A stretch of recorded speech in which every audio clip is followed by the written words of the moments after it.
Thank you, our Father in heaven, for the opportunities you have given us this year. We praise you that we can celebrate the fruit of our labor. We'd like to give the honor to you with all our hearts.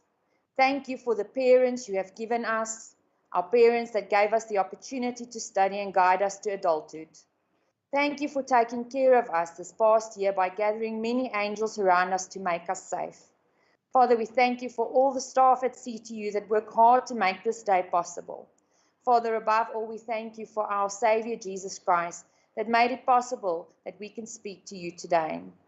Father, please bless these proceedings and bring everybody home safely. Please lead every graduate in their journey in the working world, but even more in the journey to eternal life. Take each one by the hand, and may they be successful in whatever they do to make your name glorious. In Christ's name, hallelujah, amen.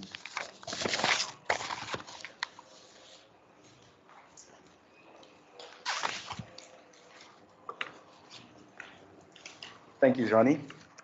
Ladies and gentlemen, my name is Temba Robin, and I will be your MC for today's ceremony.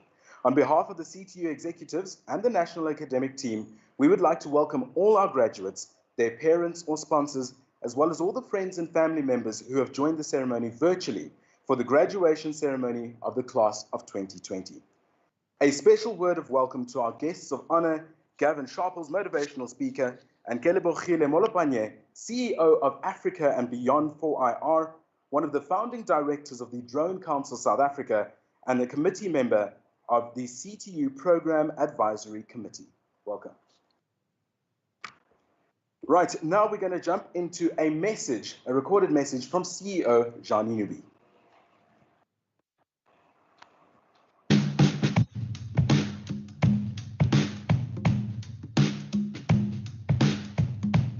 CTU graduates, today we salute you.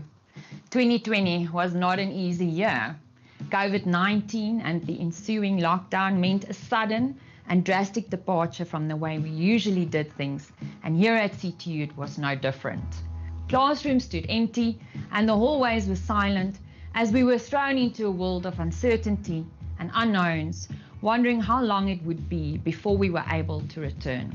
We still haven't, at least not completely. Luckily for CTU, we're a technology-facing institution, and so the transition from face-to-face to digital was less traumatic for us than others. We embraced the change, which perhaps is an indication of how the future might look. In a world that is desperate for pioneers, here you are, the graduates of 2020, and the very first class to have survived the complete overhaul in the way education is delivered, all while navigating your way through the challenges of the global pandemic. That in itself is pretty impressive, and I'd like to thank you all, the students, the parents, and CTU staff, for doing what you needed to do to get through the year. Over the last 10 months, many people have voiced their desire to go back to the way things were before COVID-19 disrupted our lives. But the challenge we face in life are the biggest drivers of innovation. So, to those who have hunkered down, waiting for things to go back to normal, I ask why? Why go backwards when we can move forward to new ways, to better ways of doing things? If there's one thing that COVID-19 has taught us, it is that while it's impossible to escape reality, what lies within our grasp is the power to change that reality, transforming it into something better for the whole of humanity.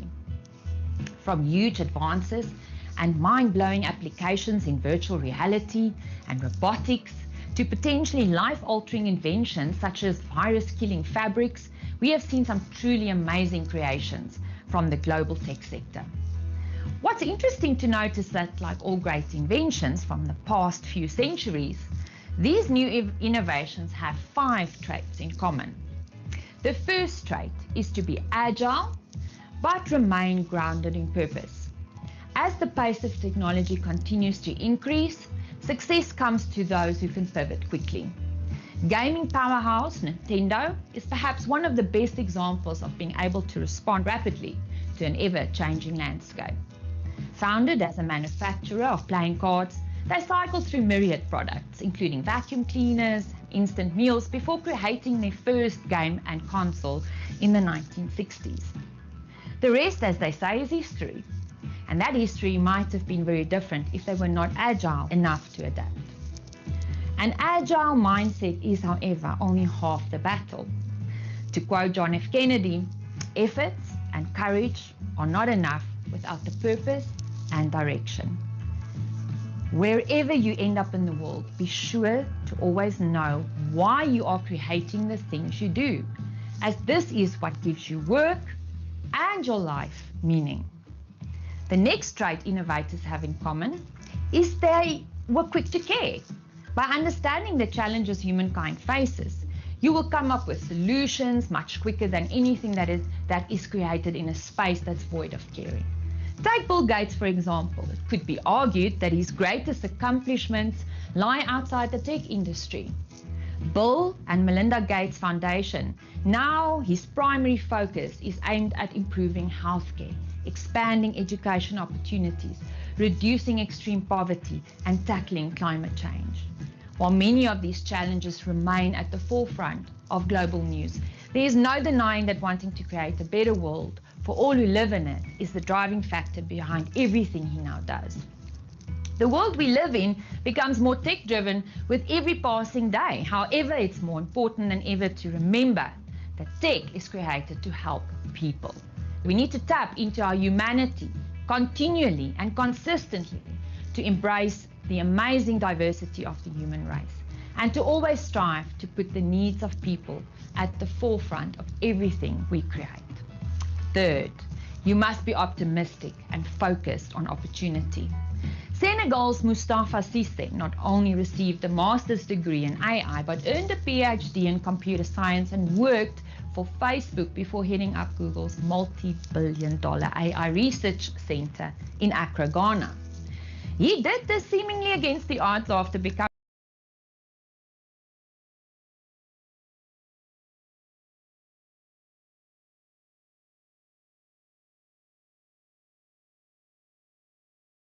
by a research paper. He self-learned the basics of AI by watching YouTube videos.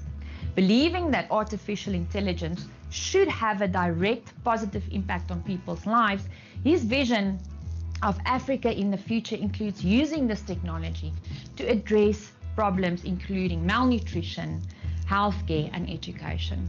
Mustafa's story demonstrates that no matter where you start, by keeping a positive outlook and focusing on grabbing every opportunity that comes your way, you can become the best in your field. Number 4, you need to remember to measure everything against the big picture. We are all aware of the challenges our world currently faces, from the plastic waste crisis to climate change.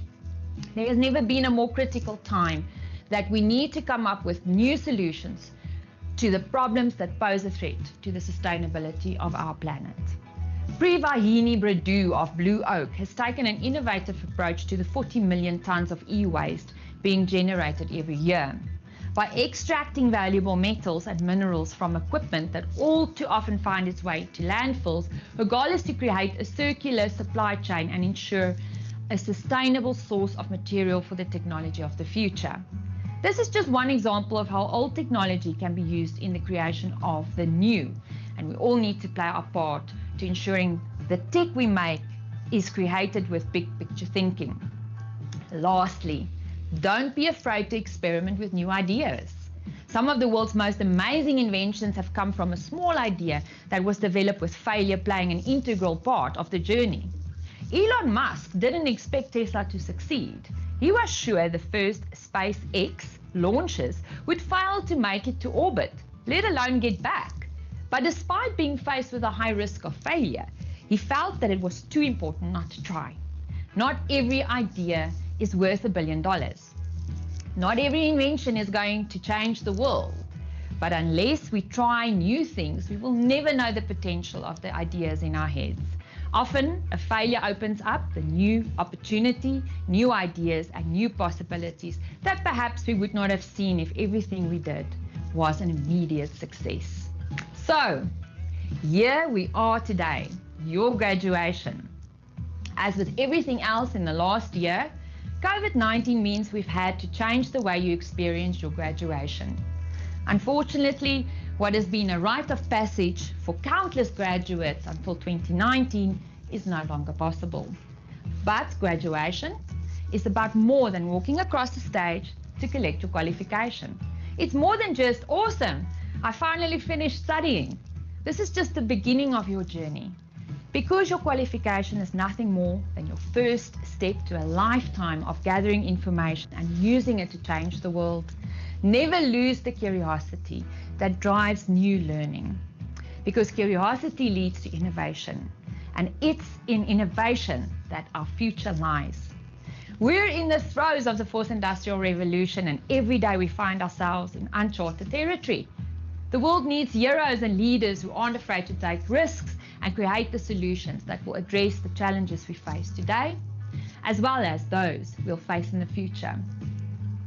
It's up to you to be the pioneers who are agile and grounded in purpose, quick to care, optimistic and always looking for opportunity. It is up to you to be the innovators who are able to repurpose resources with the big picture always at the forefront of your mind and experiment with new ideas. And if the last year is anything to go by, you're well on your way. Your time is now. Go out and make us proud. Congratulations.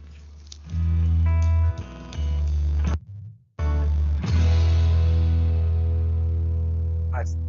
Thank you, Johnny, for a very inspiring message. After that, I'm even very, very excited for the year ahead. Now we will have Erna Ferreira, the academic director, will now acknowledge our graduates' accomplishments in her speech.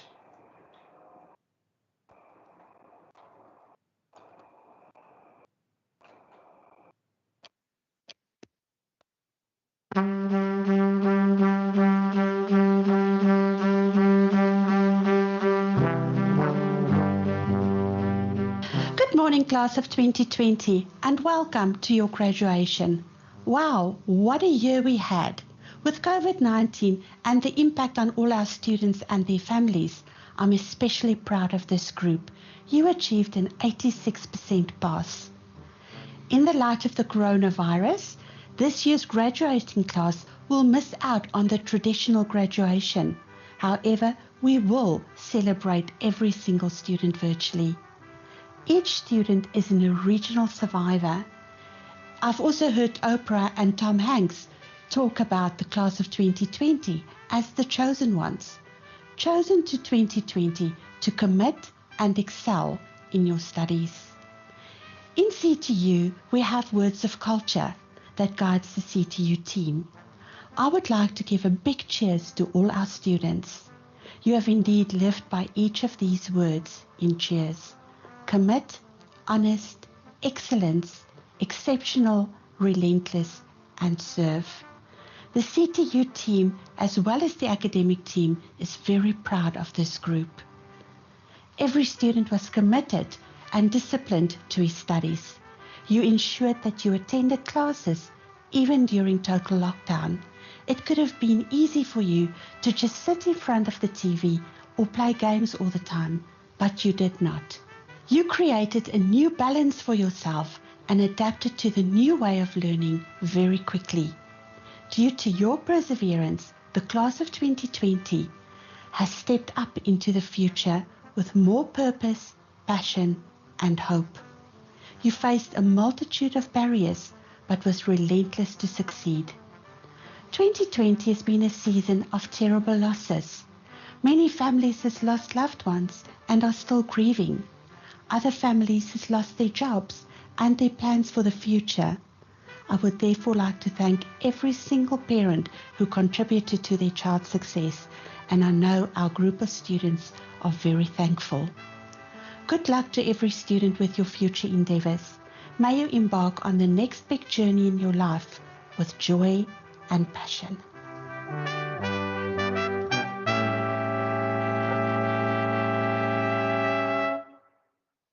Thank you, Erna, for those words of wisdom, and I'm sure the class and the graduates appreciate it too. It is now time to introduce our guest speaker, Gavin Sharples. For those of you who don't know, Gavin is a keynote speaker, a humorist, an all-round nice guy.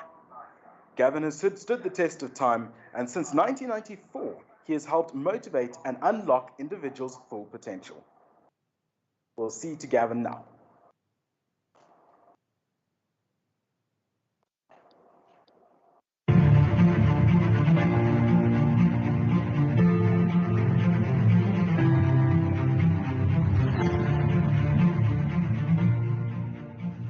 Hi everybody. Well, first of all, I just want to say congratulations on graduating. I hear this is a graduation speech, and thank you very much for thinking of me to do it. And good luck with the future, whatever the future may hold for you.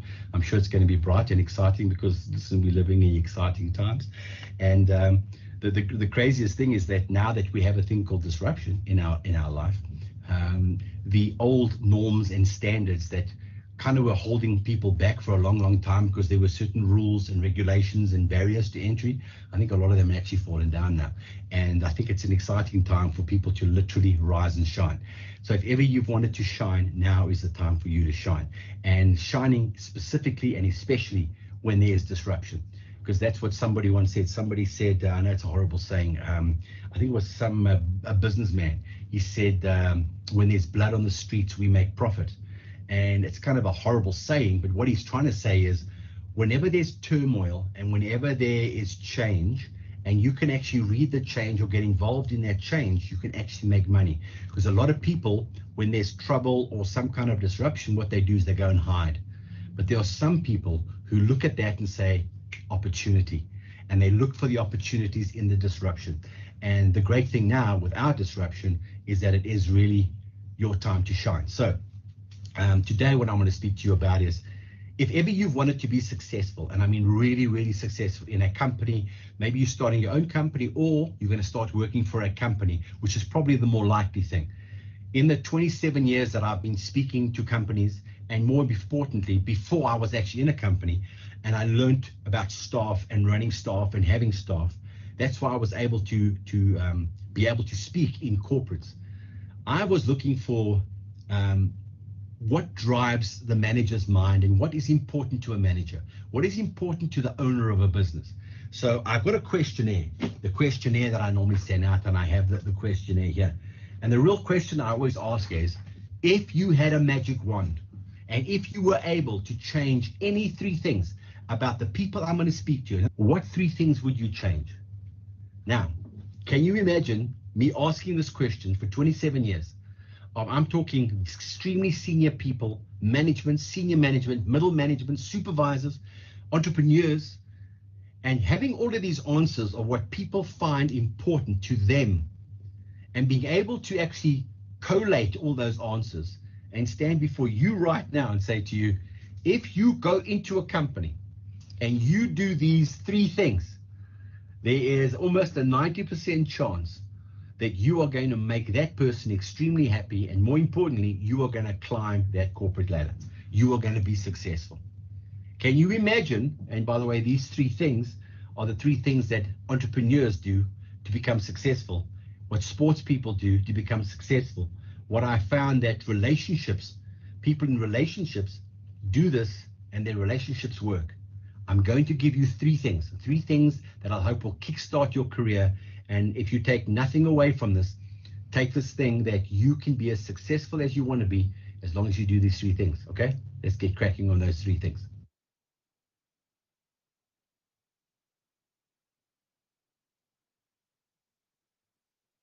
Are you ready for the three things? Have you got the pen and paper to write these down? Okay.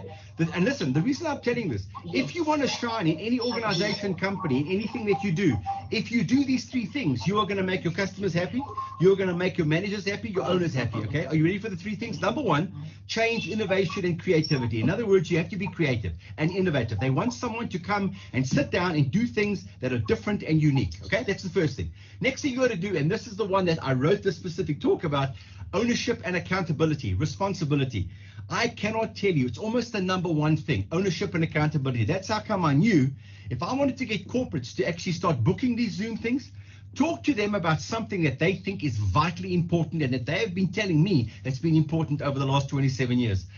Take ownership and accountability. So what have we got? Change, innovation, creativity, ownership and accountability. And the third one, obviously, comes up every single time, is an attitude. A great attitude, a winning attitude. Okay, so you got all those three, chances are you are now going to be as successful as anybody can dream about being. So how do we unpack that? Change, innovation, and creativity. Now I have a whole talk on this, and the talk basically, I'm not going to go into it, is how people get stifled, how we start out as superstars and we get told growing up, no, don't, mustn't, can't, you can't do that. We get labels, and basically we get boxed. We get put into this box where we stop using our creativity, we stop using our energy, and we wait for management, we wait for the bosses, we wait for the creative department, we wait for IT department to do it, okay? But the secret really lies, remember I said inside out? The secret lies is getting rid of those boxes, because now you can. Because literally and physically, you're not in a box. Have you got this? The box has been removed. That building that you used to go to every single day, that box has been removed. You're now in your own box. Now you've got to start letting that creativity, the change, the innovation, as I like to call it, and you can write the word down, chinking, change, innovation, and creativity for the Afrikaans people. You have to start letting that energy out. You've got to start sitting and saying, how can I do things differently? How can I make this work? I know there's a lot of people that are stressing, and there's all sorts of emotional stresses and strains that go on with people who are working from home, and you've got all the other things. I heard some lady this morning go, I'm not putting my camera on because I don't want to show you how fat I've got. And that is so interesting, because what we don't realize is when you're at work, your diet is limited, because if you've got to go downstairs to the canteen, that's going to cost you big money. So you've got this budget. But when you're at home and you have the fridge and you're feeling lonely, what are you going to do? You're going to start eating. Am I right? Now, I can see a lot of you all laughing now. Yes. And there's all sorts of other stuff we go through. But what we have to do is, and this is where we find the magic, we have to find different and creative ways to start making it work for us. Because remember, nobody's going to do it for us.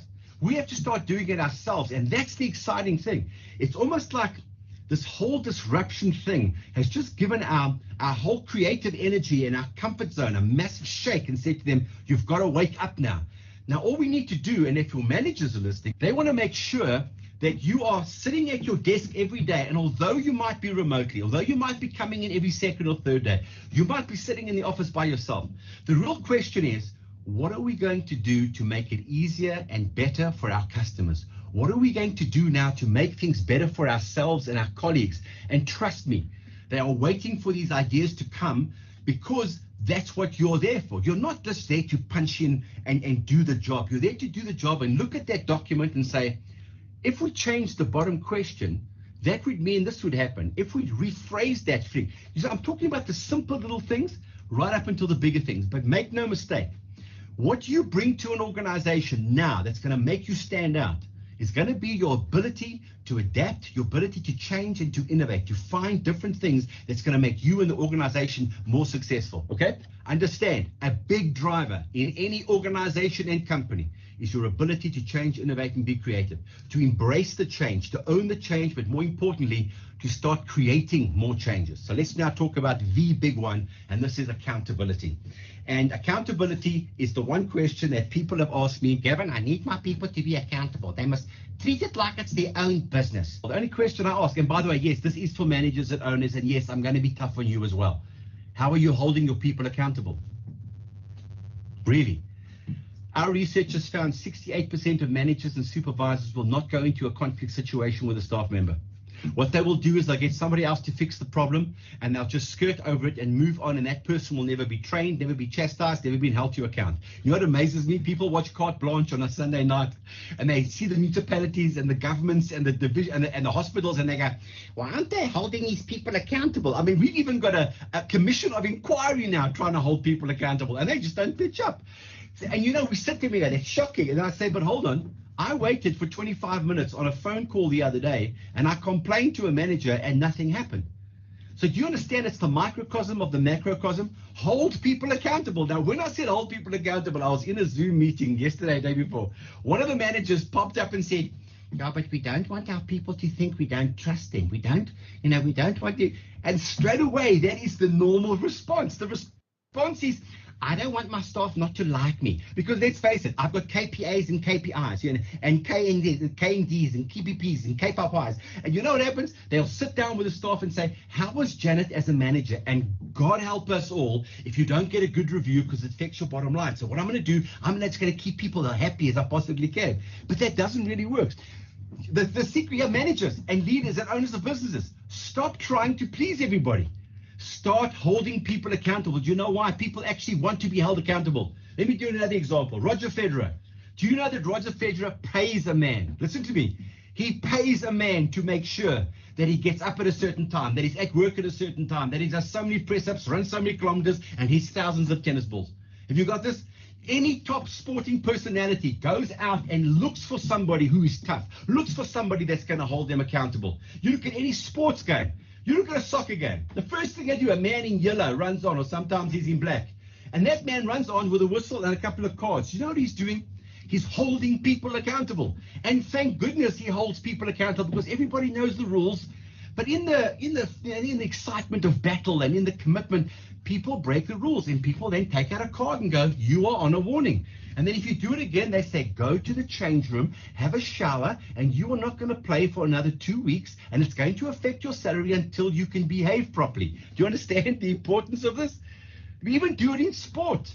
But listen, we've had it all along. Now, one thing I want you to understand, if you work for a company, you have signed up because you need people to look after you. You need to have that external accountability and responsibility. It's just undercover, but it's there.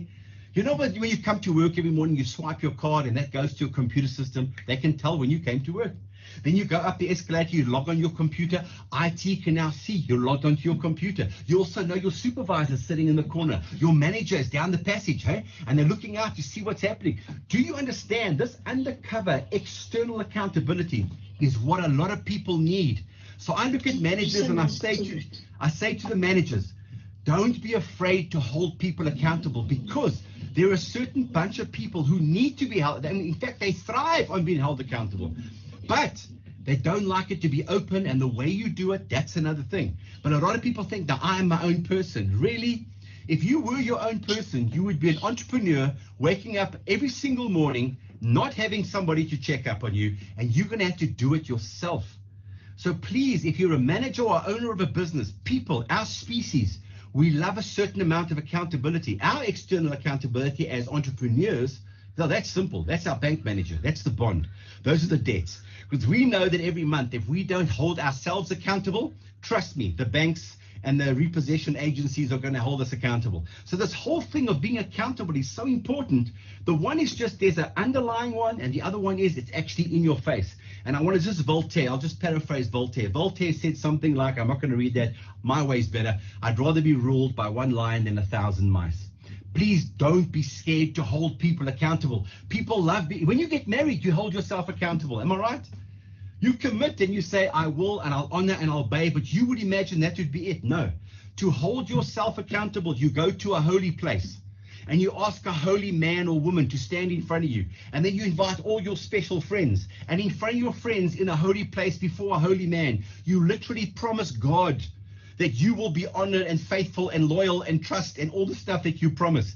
And is that enough? No, because then you've still got to sign a contract to keep you responsible. And you go into the back room and you sign papers. And then you come out. Is that enough? No. Then they put a ring on your finger. And then you walk around and you show everybody, look, I'm accountable and responsible to one person. Why do you think we have laws in the land? Now, a lot of people will go, are you monitoring me? Don't you trust me? No, it's not that. Do you get that we have laws in the country to actually keep the worst amongst us in check? So it's the whole 80-20. 80% of people don't want to break the law. 80% of people mind the law. They look up. It's the 20% of the people who keep buggering up all the time. That's why you can't drive down the road without having traffic cops and speed fines and all sorts of things, because we have to hold people accountable. Now, the challenge that we faced up until now and this moment is it's all been external.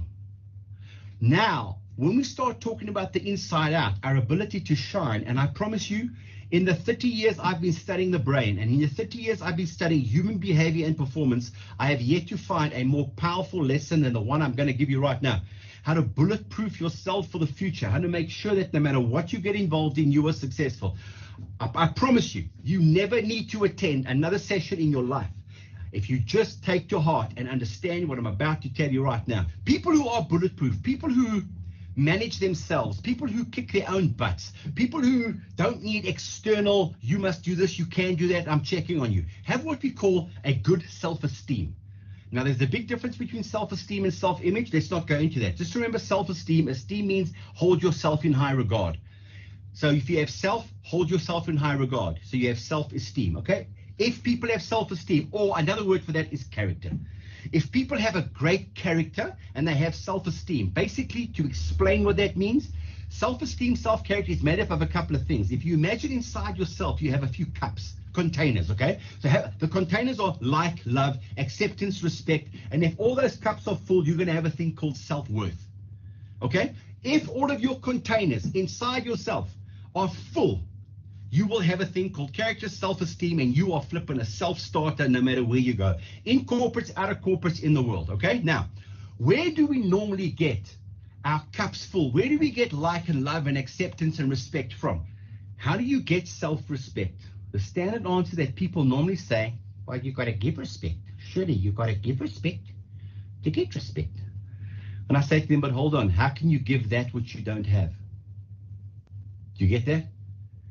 If your acceptance and respect cup is empty, how can you take respect and respect anybody else if you have no self-respect?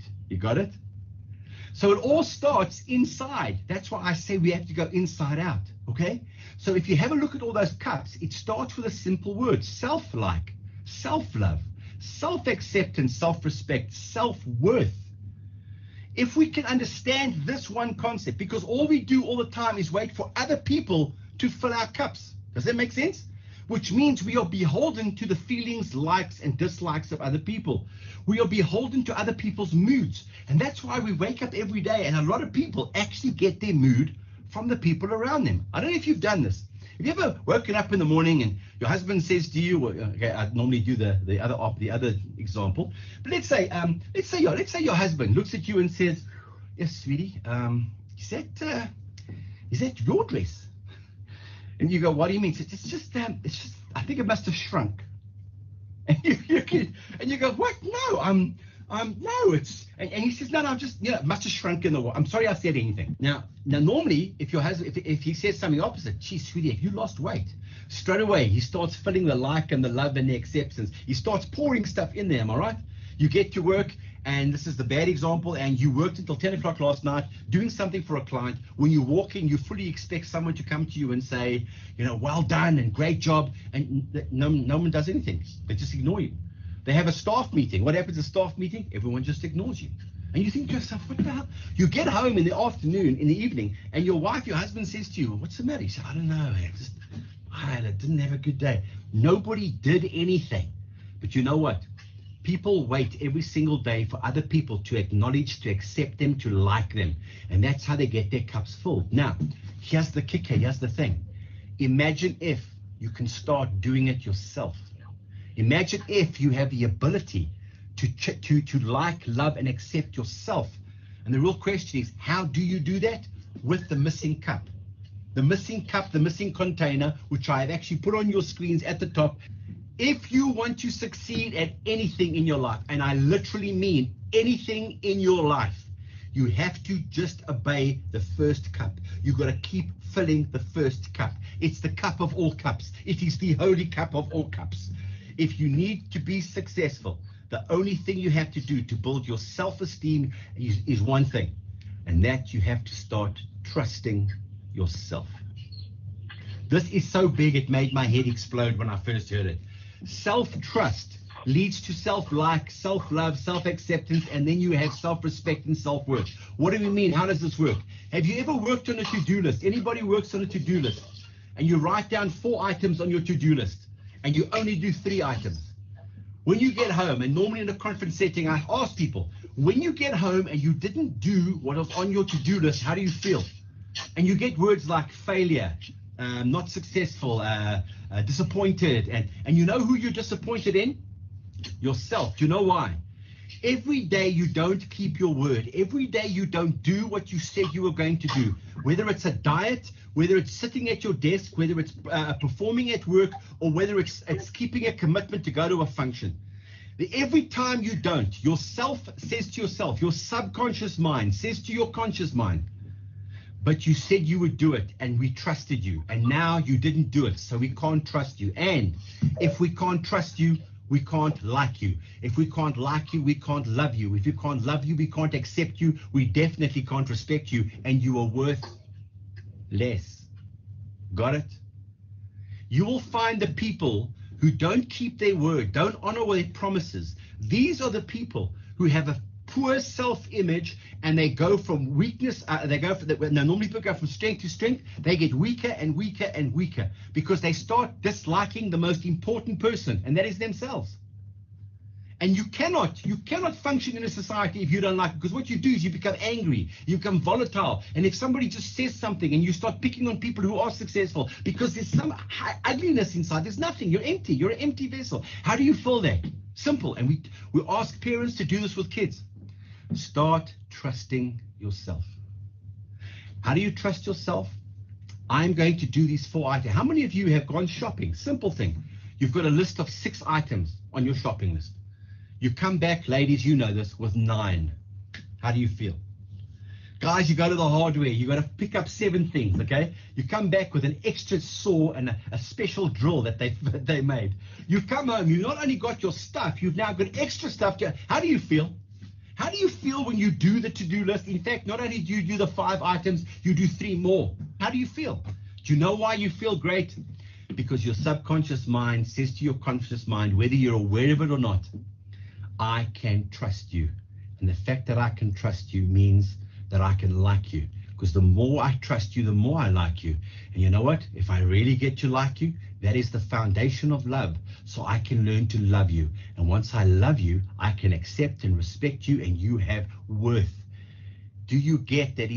If you take nothing away from any, I tell you what, to those people sitting on this call right now who've got 3 screens open, and you're watching the news, and you're watching Tiger Woods, and you're listening with one ear, please shut down the Tiger Woods feed. Those of you who are sitting with your camera off and you're reading something else, or just please focus on this one thing. It is a life-changing lesson. Become a person of substance by being a person who is a person of trust, a person who keeps their word. And you have to have self-trust. Okay? Now, how do you summarize this? Forget the cups. Forget everything I've said. I just want you to remember one sentence. Are you ready for the sentence? It's the sentence of all sentences. I said it, I did it. Boom, there, you've got it. Watch me drop the mic. No, I'm not gonna. It's very expensive. You need to live by one saying. I said it, I did it. That's it. That's all you got to do. Imagine having that on your business card. Imagine that. Imagine if politicians lived up to this. Imagine if doctors lived up to this. Imagine if anybody in business lived up to the concept of, we said we were going to cover that, it's covered. We said we were going to send the email, it's sent. We said we're going to send that quote, it's sent. And you don't even have to, I'll have it on your desk by 8 o'clock tomorrow. The person doesn't even have to have a watch, because by 8 o'clock, that email comes in, bing, the person knows it must be 8 o'clock. You know why? Because they said they would send it. I promise you, in personal or professional matters, please live by this one saying. I said it, I did it. Now, if you have a look externally, if you have the self-trust thing, I mean, you know what? You will feel so good about yourself. Automatically, people are going to start liking, loving, and respecting you. You know why? It's easy to like, love, and respect somebody who loves, and respects themselves. Have you got it? And they respect themselves because of what they've achieved and how they are, not because of some ego thing. Now, normally we've got all the external things, right? We've got external discipline, external control, external quality control on your work. You turn that around now, and you have self-discipline, and you have self-control, and you have self-pride. And you recognize and accept yourself, and that's how you build your self-awareness. So you don't need a manager to check you. And now more than ever, please, now more than ever, when all of those external accountability and responsibility things have been taken away, yes, you can get out of bed at 9 o'clock. Yes, you can say to people, yeah, but you know, we had a power failure in our area. The internet was down. I've just got this bad rush of diarrhea, and I've been worrying for a while. All the cock people talk, and we know you're talking nonsense. And a lot of corporates are now starting to realize, and it's just the human brain. You're not a bad person for doing this. The human brain says, I now am trusted to work at home. There's nobody watching me. Okay, I've got a couple of checks and balances. I've just got to deliver on these things and do these things. But you know what? We've got a client, funny enough, he's an insurance company. His staff are one day in, one day out, one day in, one day at home. So what they're doing is they're just saying, well, Tuesday, I don't have to go in the office. They are literally making lunch dates and shopping dates with their buddies, saying, Tuesday, I'm not working. Because they think to themselves, whatever comes in on Tuesday, they can just do it on Wednesday when they go in the office. But as some of you will know, some things need to be logged and put in at a certain time, because that actually affects the rollout of it. Have you got it? So he's noticing, he said, I'm noticing a few things starting to slip. And isn't that the same with our diet? Isn't that the same with our workout program? Things start to slip. We intend to do it. And that's why a lot of people want a manager. I know there's a lot of people who can't wait to get back to work. And the reasons for coming back to work, well, apart from being stir crazy and attacking the fridge every single day, and a lot of people just need to know that they exist, that they're important, that they matter. They need to get away from all the stresses and strains. And we understand that there are some people who, although when they had to go to work, they bitched and whinged and moaned and complained. Now we're getting people coming to work, and the ones who are coming, they're bitching about, we've got to wear masks in the office, and we have to stand apart, and we can't go down the passage and speak. We must send an email. And now people are moaning about the COVID regulations in the workplace. You're going to get people, but listen, the key with that is they're just not used to change. They're not used to doing things differently, and it's okay. Some people are ready for this. They're geared for this. Some people are finding this exciting. Some people are thriving. And remember, it is a time to thrive. It is a time to make sure that you are disciplined to be in front of your computer, to be at your post when you have to be at your post. No excuses. You know that nobody's watching. That's why you are doing it. You don't sign off an email. You do not put your name on an email or a document that's not perfect. You know why? Because that means I take pride in my work. Because if my name and my reputation is attached to that document or to that meeting, I know that it's perfect. Why? It doesn't matter what other people think. It matters that I know that my work is perfect, because I hold myself to a higher standard. I go inside myself, because inside I am competent. Inside I am secure. That's why I love, listen to this, insecure people. And I love incompetent people, because they are inwardly competent. Inwardly, they are secure. They have inward self-worth. This concept of self-trust comes down to one simple thing. Let me click on my screen again. And that is, I said it, I did it. That's it. If you can just live by this one thing. And remember, I spoke to you about the 3 things managers and leaders of companies are talking about. Change, innovation, creativity. We are going through change now. The one manager I spoke to 2 weeks ago said, Gavin, we haven't retrenched anybody during this time. But if you watch the episode of Carte Blanche, I think it was a week ago, one of the professors who are advising government said, I think we're probably going to be in this or similar situation for the next 2 to 3 years. So this manager said, in the next, right now we're doing okay. Right now, the patient is on life support and we are working, okay? That's what we do in our company. Who knows what's going to happen 6 months down the line when our clients start bailing? Who knows what we're going to have to do? So now is the time that we are looking around to see who shines. Who is the person that is dependable, who is accountable, who can actually adapt to this changing world, who not only is adapting, but is creating new ideas for us to go forward. And I think that's very important for you to know in a corporate scheme, okay? So change, innovation, creativity, adapt, be ahead of the curve, come up with creative ideas. No idea is too silly, okay? And I know some of them are silly, but throw them out anyway. We'll laugh at them and then keep trying. The next is, I said it, I did it. Become a person of accountability and trust, because it is a key driver that drives people to want to do business with you, especially customers. And then the last one is attitude, the attitude of people. Now, when normally speaking about attitude, we talk about people who have a good attitude and a positive attitude. I think now there's a couple of attitudes which maybe people don't know. 2 words that we need right now to add to our attitude. And by the way, they are attitudes. Rectitude is an attitude. Fortitude is an attitude, all right? So what is rectitude? Rectitude basically means noble and honorable behavior. That's trust, am I right? So if you have a person of rectitude, in other words, he does the right thing because the right thing needs to be done, not because somebody is watching, okay? Fortitude is the big attitude that we need right now.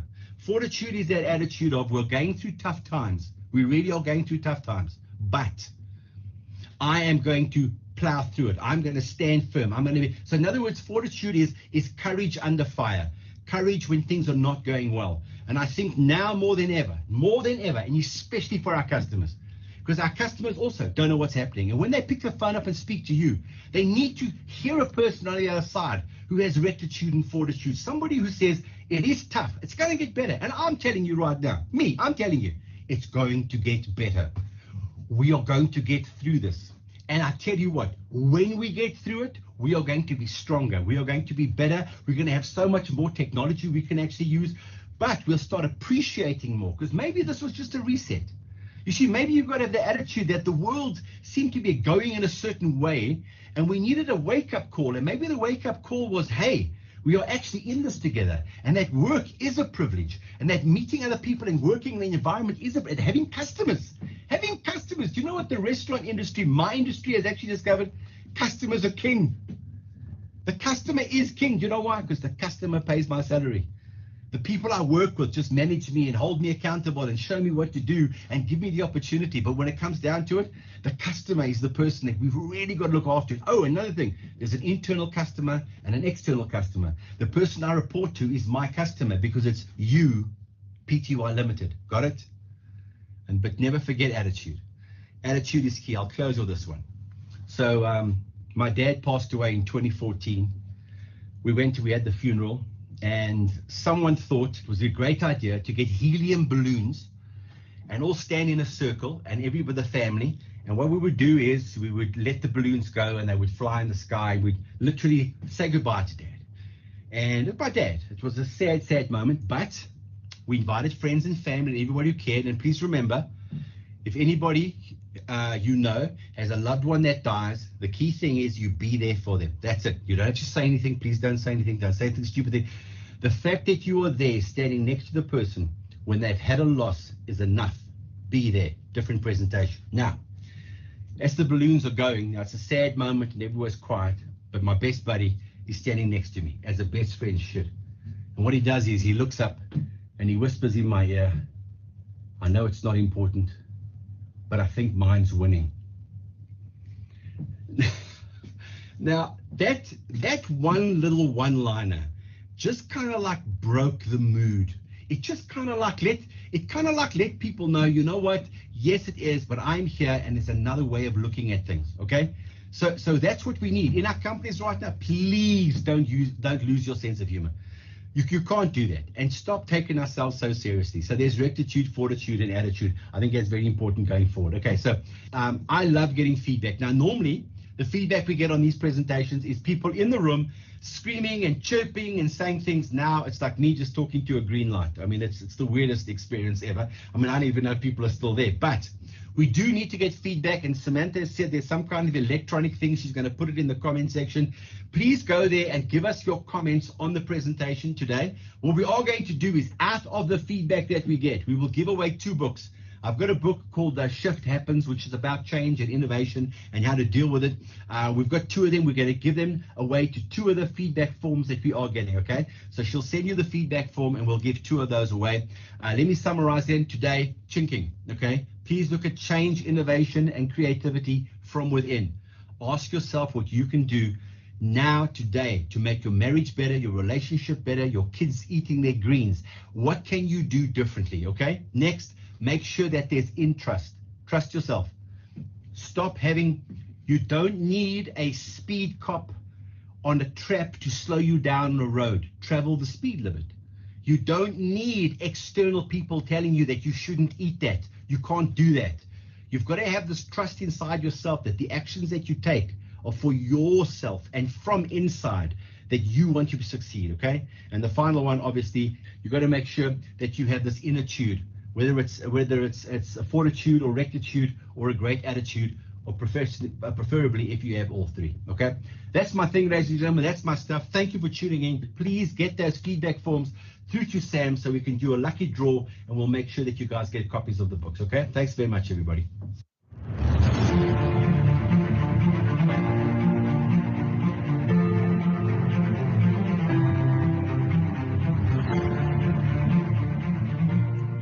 Charles, for that electrifying and very inspiring message. Now it is time to acknowledge the top achievers of 2020. These students not only averaged at least a 90% mark in all their modules, but they also passed all their international exams, and most of them also contributed as leaders during the academic year, either as a class representative or on the Student Representative Council. Many of these students also academically supported their fellow students in group activities and on a one-on-one basis. We are here today to acknowledge and celebrate your success. Well done, we are proud of you and happy to have you as CTU achievers and alumni, and we're waiting eagerly in anticipation to read about your future successes. We will start with the top achievers in the IT faculty. The faculty head, Mr. Mutaveri Kendera, will now do the honor and announce the top achievers per program. Once he has announced the name, we will switch over to the campus where the award will be handed over.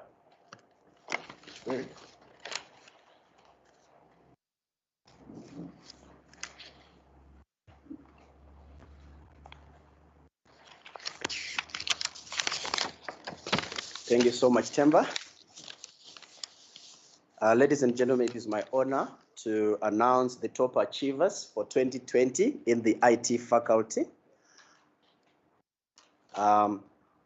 We'll start with the top achievers in different categories. We have about 10 categories. Your cloud security and Cisco, data management analytics, IT cloud solutions engineering, Web 1 and Web 2, etc., etc. So we start with a top achiever and Bloemfontein. We have got 2. We have Anthony Imelman with 94% pass rate in the Cisco qualification. And then we also have in data management and analytics, Cameron Bontic from Bloemfontein again with the 93%.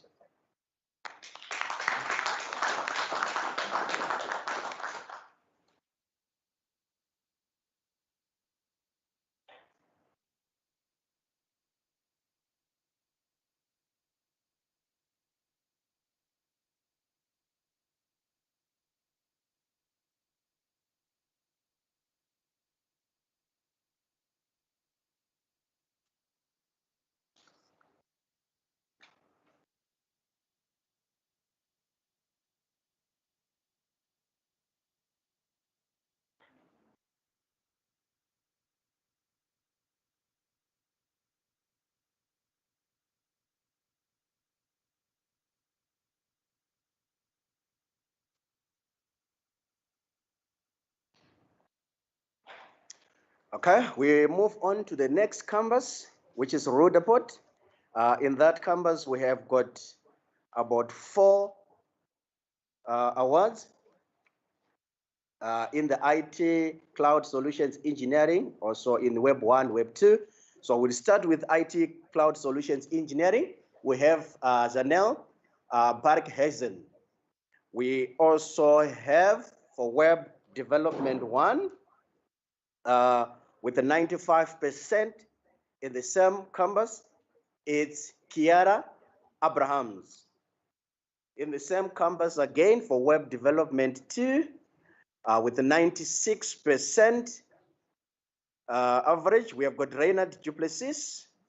And finally, in the same canvas again, with a 94% pass for software and application development, we do have Naida Nok.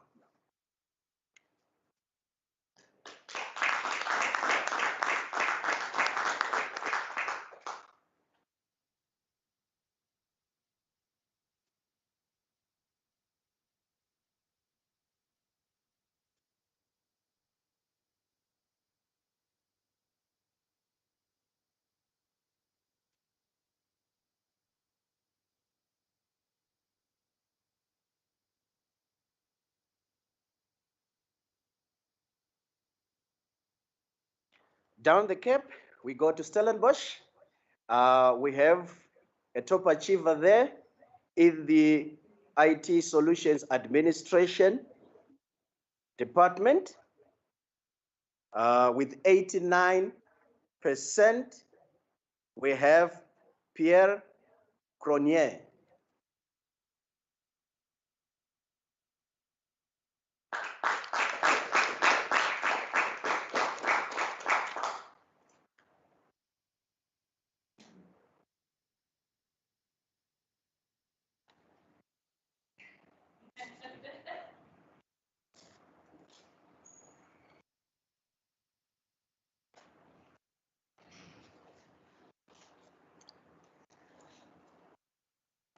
Thank you.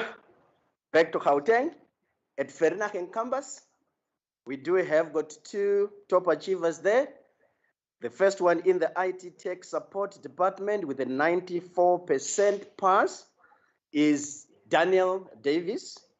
We also have another one for Software Developer Foundation with a 97% is Dinalo Dan.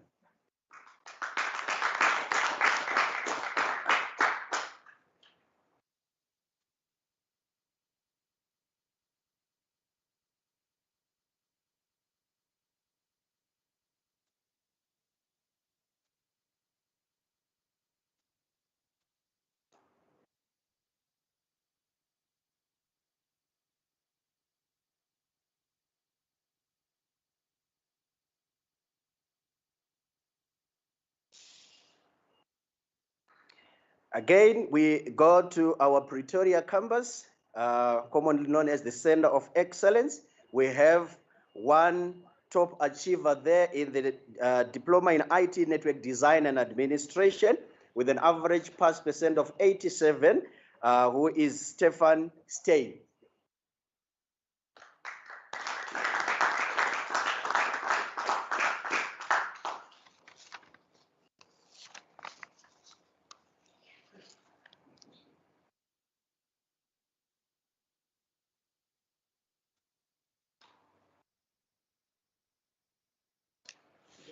September.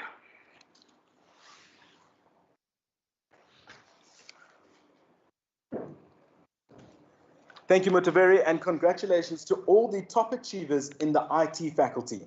Next up, I'm going to call up Mr. Stein Pretorius, faculty head for design as well as business and management.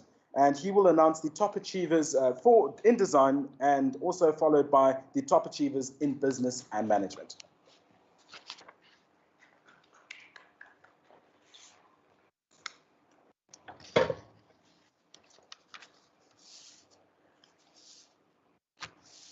Okay, so before we start announcing, just well done to all you guys. You performed really well this year. So we're pleased to announce our top achievers today. We're starting off with the design faculty, as Themba said.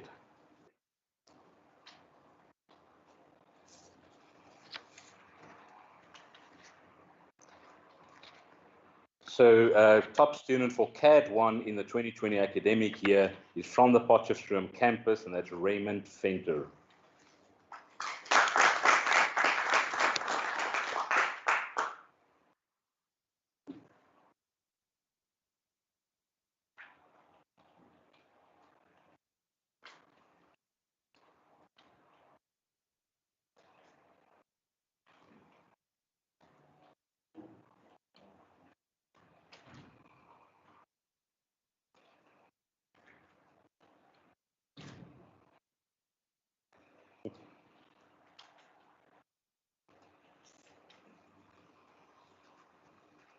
Top achievement for CAD 2 in 2020 is from the Boksburg campus, Tyron Costa.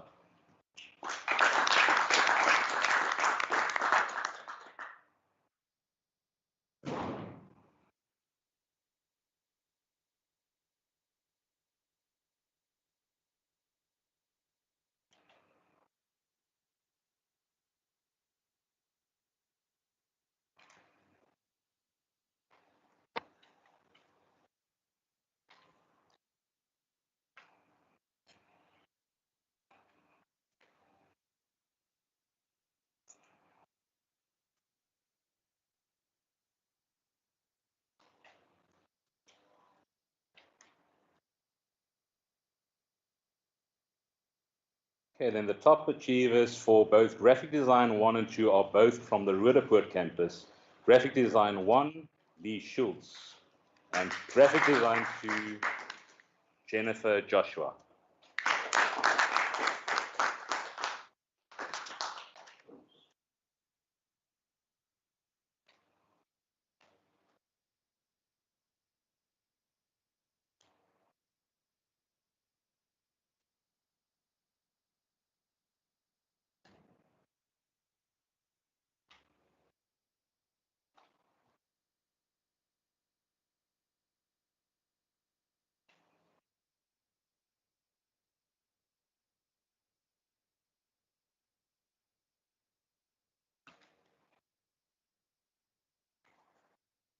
Okay, then in the highest certificate in graphic design, top student award for 2020 goes to Emily Middleton from Stellenbosch.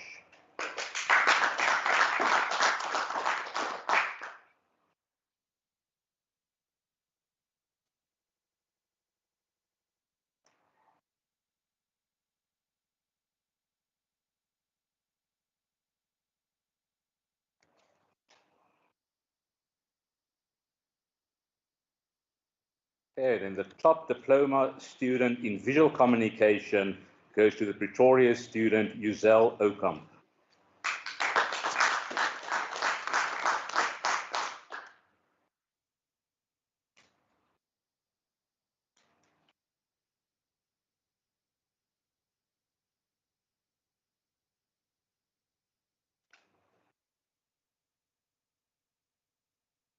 Okay, now we can move over to the business faculty. Top students for 2020.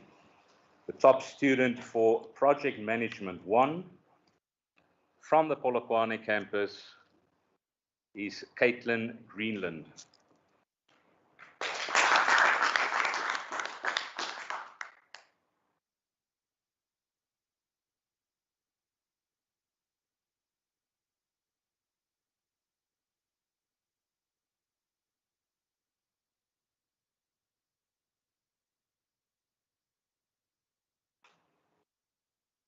Top student for Project Management 2 for 2020 is actually shared between the twins Brendan and Carl Schmidt from the Boksburg campus.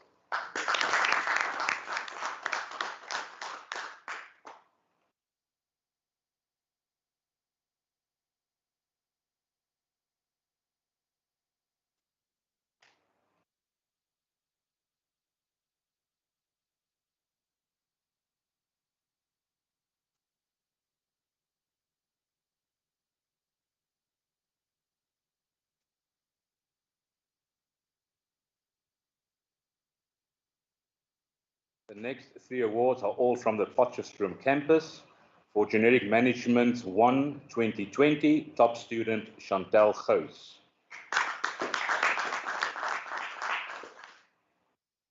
Top student for Diploma in HR, Charmaine Celia.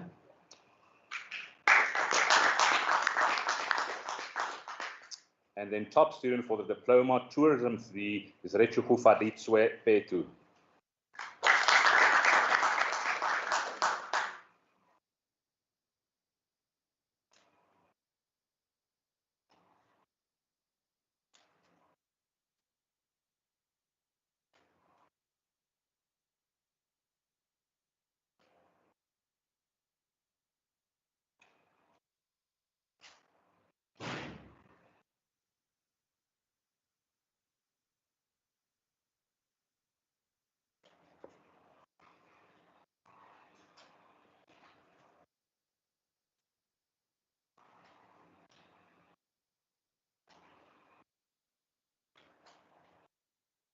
Okay, then top student for Diploma Tourism 1 from the Pretoria campus is Alumay Pieterse.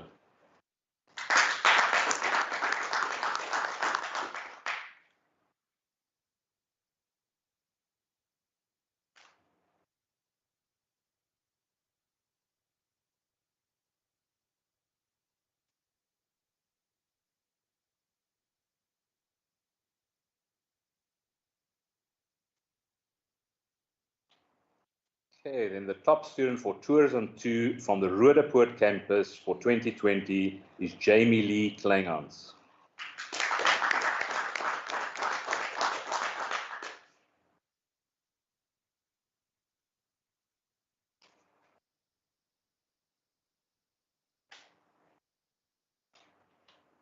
Then the top finance students for 2020 is Shirley Martin from the Vereniging campus.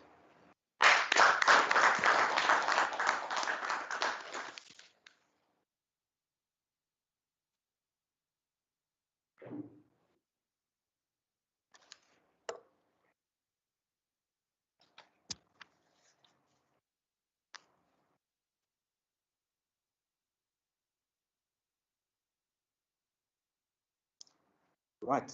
Thank you, Stein, and congratulations to all the top achievers in the design, business, and management faculties.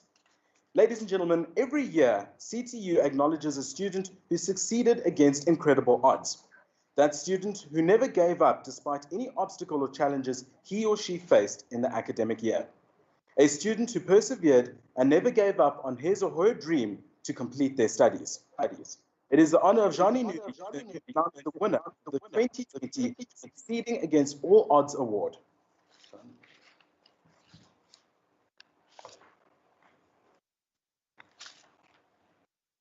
Thank you, Timba.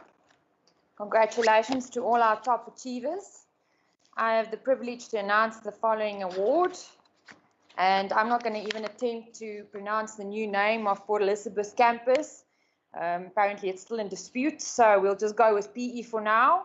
And we would like to congratulate James Moss for receiving this award.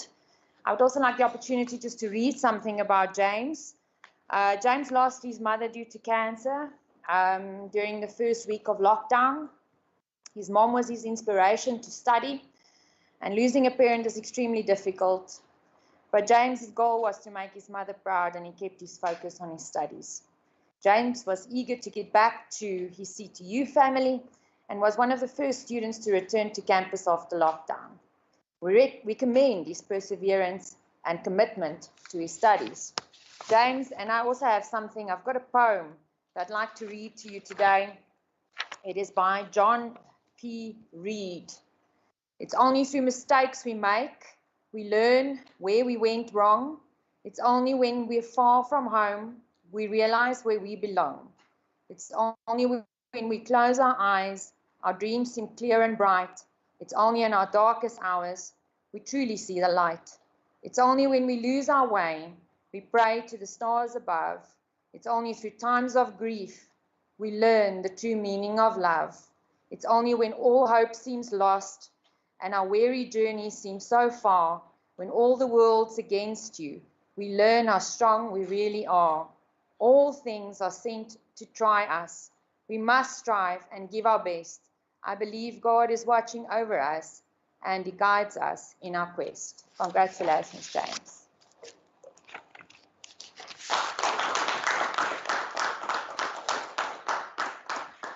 Thank you, Shani, and congratulations to James. You are an inspiration to many students. All right, ladies and gentlemen, we have come to the end of our first ever virtual Top Achievers Award ceremony. On behalf of the CTU executives and the national academic team, we would like to thank you all for celebrating the success of our top achievers. Thank you to our guests of honor and our guest speaker, and thank you again for the inspiring messages shared. We invite all our winners and their guests to join the campus management for team refreshments now. We'll end off with the national anthem, but from me, Temba Robin, thank you, goodbye, stay safe.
While the rest of us were adjusting to life in lockdown, James was forced to adjust to life without his mom, as she had sadly lost her battle against cancer. After her death, his whole family went through a very dark time, and it was especially tough for James to carry on without his #1 fan rooting for him. Although it was difficult to stay on track, James decided to continue with his studies in honor of his mom's memory. Once campus reopened, he was one of the first students to attend classes on campus, as the familiar routine and support from campus staff helped him stay focused and on track. For me, my mom was my main source of inspiration when it came to me and my goals. She would always tell me to rather set goals than limits, because with goals, you can achieve them, and you can continue to achieve them and even achieve higher than your original goals. And I try and do that every day, because I know she would want me to carry on striving to be better than myself, and I will continue to that forever, as long as I possibly can. With consistent dedication and hard work, James regained his former glory. He loves studying, applies himself well, and his passionate voice is once again heard throughout the hallways. Today, I would like to congratulate James Moss. My name is Izan, and I am the person who registered James for our web development course at CTU. From the moment I sat with you and your mom and your dad in your home and we discussed your future in web design and web development, I could see the excitement in your mom and in your dad's eyes. I'm sure your mom would be super proud of you today, and we at CTU Port Elizabeth campus are also very, very proud of you. Congratulations, and we really wish you the best.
The National Coronavirus Command Council has decided to enforce a nationwide lockdown for 21 days with effect from midnight on Thursday, the 26th of March.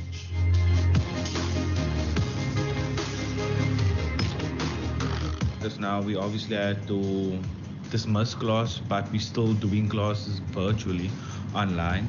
So just to give you guys a quick idea as to how we do this. This would be my class that I'm giving today. It's construction project management. It's just a module in CAD. Can everyone hear me? The other guys that just joined in now. Yeah, can you?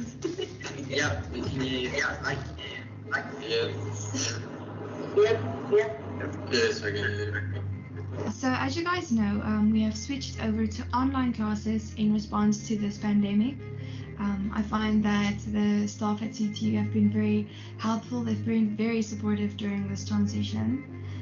The online classes itself have been an adjustment, but I find it very nice to have one source where you can find all the information that you need. It's very nice to still be able to hear the facilitator as they're presenting and to see what they're doing.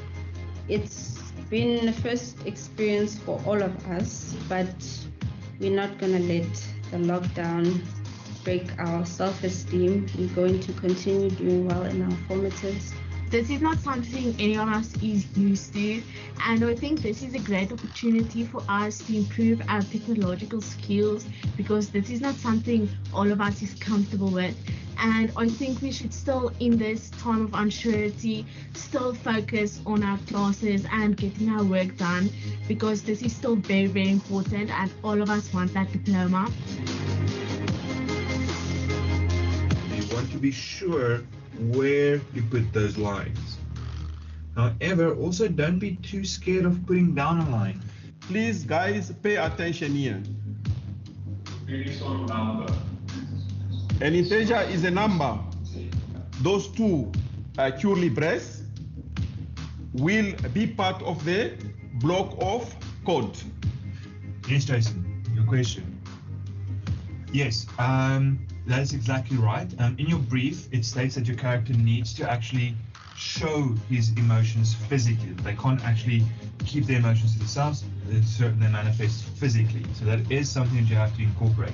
We are both studying project management through CTU. We are currently in our second year of studies, and we have gained a vast knowledge in project management.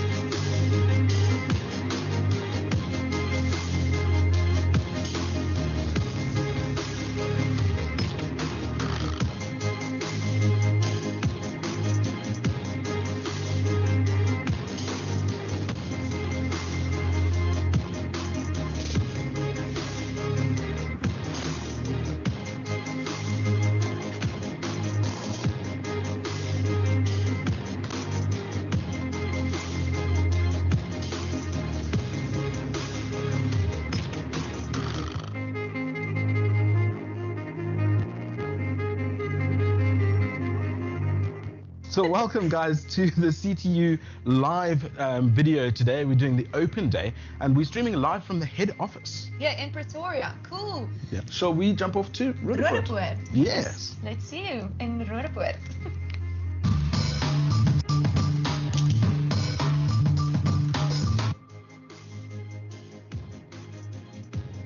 Welcome to CTU Roodepoort. Today we're going to take you around our camp. Let's take a look what's going on. So CTU usually hosts their open day, but due to the pandemic, they couldn't do it this year. Oh, it's quite bleak. Oh. Give me a C. T. U. CTU. I've changed my mind. Maybe cheerleading's not for me. While we ponder that over, let's switch to a quick ad break.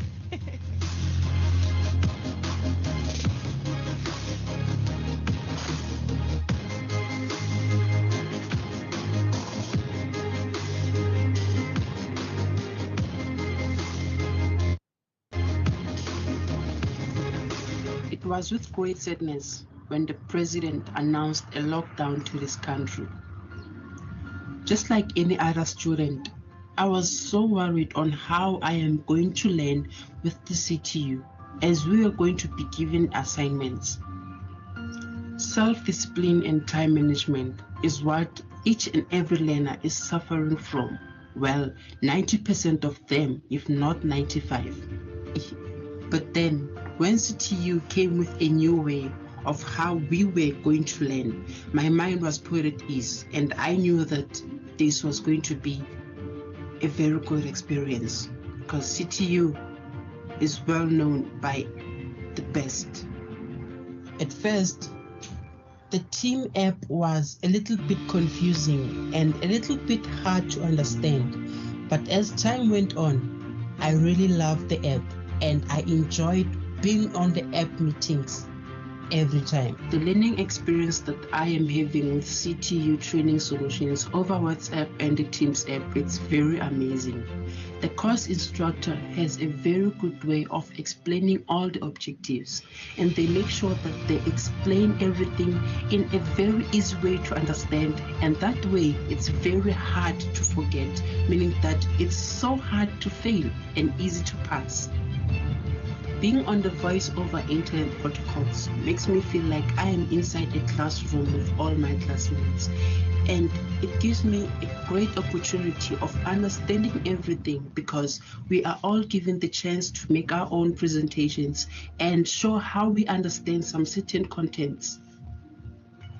CTU training solution is indeed a solution to any kind of training because they care about their student all the time.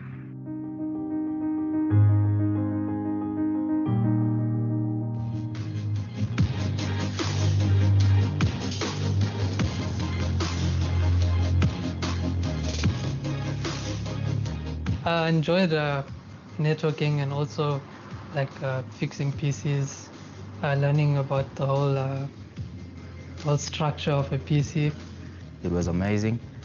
I found it fun, and then through it all, I was able to grasp some knowledge and then a little bit of experience.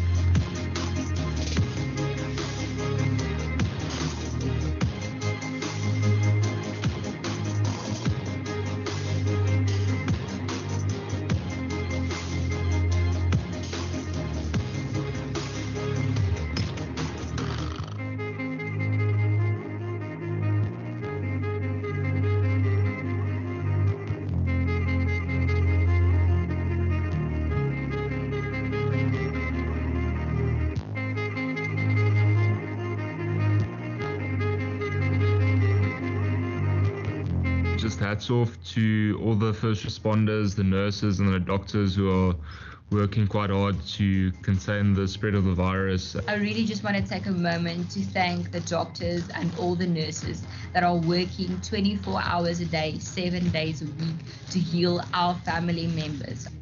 We all need to stay safe and we all need to stay at home.